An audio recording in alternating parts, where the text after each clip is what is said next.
Ayun na nga, happy people, di kay summer na nga. Ay namang kainit Kaya nga napakahalagang mag-apply ng kahit anong sunscreen sa mukha. Ay kung kayo nga may planong lumabas, ay mas mainam na maglagay ng sunscreen, pang proteksyon sa nagiinit nating panahon. Naman, lalo na nga po sa aking mga kaguro diyan sa ALS, ay siya. Tayo pa nga na nag-i-area. Ay nako, ala rin si Roxy, itong dilipistikan pa nga. Ay lip tint lang pala yun.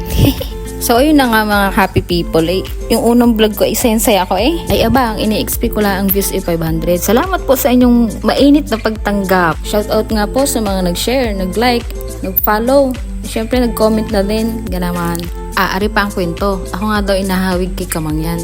Siya ay husay na, kaya naman for the go. Charot. Ma-share ko nga lang po na kaya ako'y hindi naging active sa Facebook at sa social media ako'y mag-aasawa na. Siya, yun na lang po muna. Bye-bye! Drink water, wear sunscreen.